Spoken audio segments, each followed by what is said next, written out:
নারায়ণগঞ্জের রূপগঞ্জের রূপসী এলাকায় অবস্থিত গাজী টায়ার কারখানায় আগুন নেভাতে চেষ্টা চালিয়ে যাচ্ছে ফায়ার সার্ভিসের 12টি ইউনিট। সোমবার দুপুর 1টা পর্যন্ত আগুন নিয়ন্ত্রণে আনা সম্ভব হয়নি।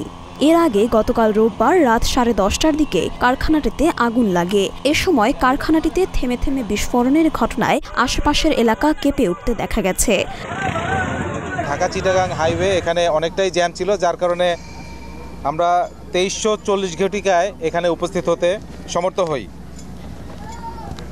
এখানে আসার পরে আমরা দেখতে পাই যে এটি একটি টায়ারের ফ্যাক্টরি ছিল এবং এখানে আগুনটা পুরো ফ্যাক্টরিতে ছড়িয়ে পড়ে। টায়ার এবং টায়ারের কাঁচামাল, রাবার, প্লাস্টিক এই টাইপের দাহ্য পদার্থ ছিল, যার কারণে আগুনটা চতুর্দিকে এই ফ্যাক্টরির ছড়িয়ে পড়ে। 10:35 স্থানীয়দের মাধ্যমে আগুন লাগার খবর পেয়ে ঘটনাস্থলে ছুটে যায় fire service. Dhaka Phulbaria fire station, Demra, Kajpur, Adamjee EPZ ও কাঞ্চন ফায়ার স্টেশন থেকে একে একে যোগ দেয় 12টি ইউনিট। ভবনটির ভেতরে আটকা পড়ে আছে বলে কয়েকজন স্বজন দাবি করেছেন। কালকে আমার ডিউটি ছিল, কালকে আমি ডিউটি করছি। ডিউটিরত অবস্থায় আনুমানিক বেলা 3টার দিকে লুটপাটকারীরা লুটপাট করতে শুরু করে এবং তারা অনেক কিছু লুট করে নিয়ে যায়। মিনিমাম 1000-1200 লোক লুটপাট শুরু করছে এবং ভিতরে 2টা গ্রুপের মধ্যে লুটপাট নিয়ে অনেক মারামারি হয়েছে, অনেকের মধ্যে কুপাকুপি হয়েছে। তো দেখা গেছে লাস্ট পর্যায়ে রাইতে আনুমানিক 10টার দিকে ওরা লুটপাট করার পরে আগুন ধরিয়ে দিল।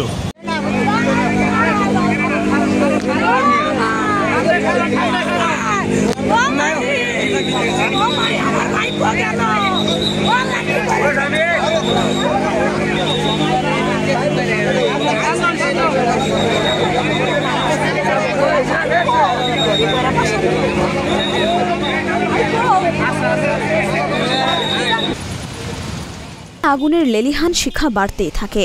আশেপাশের এলাকায় শিল্প কারখানা ও বাড়িঘরের লোকজনের মাঝে চরম আতঙ্ক বিরাজ করছে। ফায়ার সার্ভিসের লোকজনের সঙ্গে নারায়ণগঞ্জ ইন্ডাস্ট্রিয়াল পুলিশও কাজ করছে। ফুলবাড়িয়া ফায়ার সার্ভিসের পরিচালক রেজাউল করিম জানান, ডেমরা, কাজপুর, আদমজি, ইপিজেড, কাঞ্চন, পূর্বাচল এবং সিদ্দিক বাজারের সর্বমোট 12টি ইউনিট কাজ করছে।